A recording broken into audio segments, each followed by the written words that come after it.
batas. Number 1, si Robin nakatapos yan ng college. Meron siyang degree sa criminology. Dahil ang sabi ko po sa kanila, Ginoong Pangulo, tayo po ay haharap sa bar Tatner. Sa bar Tatner. Bar Tatner. Ano po? A few moments later. Yung susunod, yung mas importante rin po. Oh, sige po, basahin ko na po. Baka kasi English eh, baka may Tagalog kasi dito. Sige po, pwede po natin gamitin Tagalog sana para maintindihan. Tagalog. Tuloy ko muna po sa English. Sige po. Due to insistent public demand. Gago! Iba talaga pala pag may battery ka dito po. Opo. Kaninang umaga, amin itong pinag-aralan the changes in the organization and staffing in accordance with the foregoing standards and policy for proper documentation. Yun po, Ginoong Pangulo. Okay. Wala bang Tagalog niya? Pero alam niyo yung tanong ko po. Kung yung paragraph na yan, lines 5 to 7, Opo. ay nandun sa special provision, ang layo po nung binasa ninyo. Hindi naman yung paragraph na yan eh.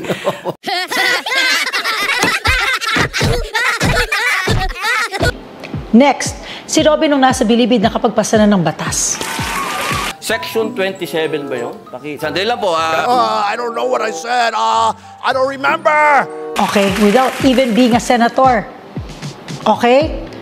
Number 3, sa tingin niyo ba ang Philippine Army, bibigyan siya ng ganun kalaking role, ganun kalaking responsibility sa Philippine Army na siya ang in charge of communications at strategic planning? Kung sa tingin niyo hindi siya qualified. Diba? Ang Philippine Army? So, dun sa mga nagsasabi na hindi siya qualified, I beg to disagree. He is more than qualified.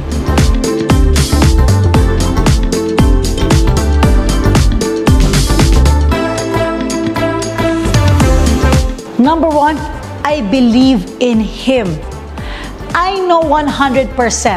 I know for a fact, si Robin hindi nagpunta sa Senado para magpayaman. Hindi.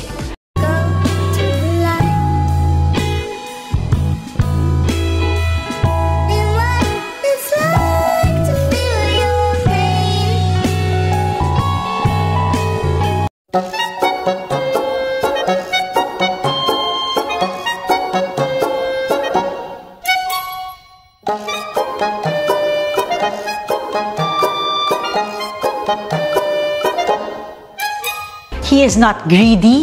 He is not hungry for power. Si Robin nandito to serve. Yun ang sigurado ako, 100%.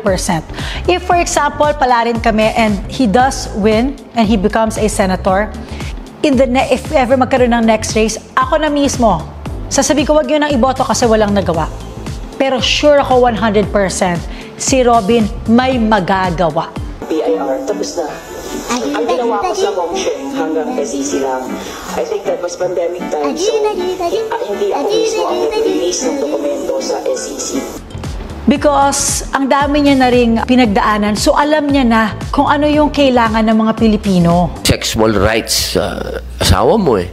So halimbawa, hindi mo naman pinipili eh kung kailan ka yung in heat, ano? So, paano yun? Pag ayaw ng asawa mo, so wala pong ibang paraan talaga kung para ano yung lalaki. So paano yun? Babae ka na lang ba? Di kaso na naman yun. So anong pwede mo sabihin sa asawa mo na paano ako na wala sa batas? Paano naman ako? Wala ka sa mood. Paano ako nasa mood? Ano po ang na pwede niyang gawin na nasa batas na wala naman siyang... Nakaikot na siya sa buong Pilipinas. Umabot pa nga siya sa West Philippine Sea, di ba? So yung platform niya, yung gusto niyang gawin sa Senado, based dun sa mga nakikita niya na kailangan natin. Ano-ano ba yung mga platform niya? Poverty, federalism, workers' rights, and social justice, and how it is good for the country. He supported the Bangsamoro Organic Law. He served as the face of modernization of agriculture in the Philippines. He built therapeutic centers against drugs sa National Bilibid Prison and awarded by the National Drugs Board. He organized peace talks since he has been organizing since 2013, especially for the Sulu Youth Empowerment. He conducted relief operations. Una pa, wala pa lahat-lahat yan. Si Robin na una na sa pagtulong. He is a Mindanao peace advocate. Peace exemplar of Act for Peace program of the United Nations Development Program of the Philippines. He organized Tindig Marawi program noong 2017. Meron siyang liwanag ng Kapayapaan Foundation. He is the founder. Tumatayo balahibo ko right now. I'm not kidding. He is going to continue the platforms of PRRD, federalism, and the Foreign Act investment. Ito pa, gusto niya magkaroon ng proper education for farmers, ang modernization of agriculture. And siguro actually ang pinaka nagustuhan ko, meron akong dalawa na favorite na platform niya. It is yung basic needs. Gusto niya, lahat ng Pilipino merong basic needs.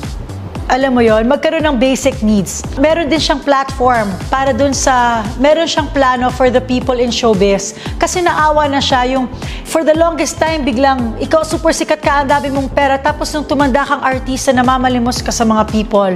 He has plans for those people in the industry, in the showbiz industry. Gusto lang niya lang talaga is walang kawawa. Yun ang gusto niya, walang kawawa. Alam mo yun, lahat nakakakain, lahat nakakapag-aral, basic needs. And as a mother of two, na sobrang protektado ng aking asawa, alam ko, marami siyang batas na magagawa para sa ating kababaihan. Marami siyang suporta na maibibigay sa mga bata kasi sobrang lapit nito sa puso ni Robin. Ano ba ang mga malalaking hamon na naranasan nyo? Yung challenges namin sa pagkakampanya. Siguro number one na dyan, yung lack of funds namin for the race. Alam mo yon, parang hindi yata namin ganun pala kagrabe talaga. But you know, we're so lucky because ang dami pong tumulong talaga sa amin. Sobrang daming naniwala kay Robin na ang daming tumulong sa amin.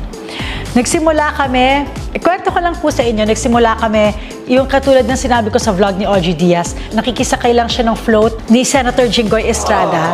This was in their, parang sa rally nila, sa motorcade nila sa Las Piñas. Alam niyo po, sobrang kong proud kasi nung nag-motorcade sila sa Pangasinan, si Robin may sarili ng float. So, sobra akong na-proud. Sobra akong na-proud because ang daming tumulong para magawa yun. Although towards the end na yun ng election, pero kahit na, ang laking bagay. Gusto ko rin pasalamatan yung mga nagpasakay sa kanya sa chopper because nung start, si Robin lang yung nagla-land travel. Every time merong rally yung unit team, siya lang yung nagla-land travel. So one time, he was in Mindanao and then one place to another, ganyan. He only made it to one venue lang yung napuntahan niya because he was riding the car. Maraming mga senators na nagpapasakay sa kanya sa chopper. Si Senator Jinggoy Estrada, Senator Mark Villar. Yan, maraming salamat po. Kasi pinapasakay nila si Robin sa chopper nila para makaabot. May isang instance si Senator Mark Villar because I asked my friend Camille if Robin can ride. Akala ko they were in the same place but they weren't. They weren't in the same place, pero pinabalikan pa nila ng chopper si Robin para lang makaano. So, sobra ko yung na-appreciate. Yung mga kapwa niyang senador, mabait sa kanya kasi mabait naman talaga si Robin. So, maraming salamat po. Ngayon, nagcha-chopper na rin po si Robin. Meron na kami mga kaibigan na nagpapa-chopper sa kanya. So, sobra naming happy. Sobra akong happy na nakakaabot na po siya sa iba't ibang lugar kasi ang dami na pong nagpapahiram sa amin. Thank you so much po. Hindi ko po makakalimutan. All the supporters, super duper thank you to the max. Maraming salamat po. So yun yung mga hindi ko makakalimutan at saka yung mga nagtatanggol, yung mga out of their way gumagawa ng paraan para ma-endorse nila si Robin, masuportahan nila. Thank you very much. Sobra po kaming grateful. Hindi po namin makakalimutan.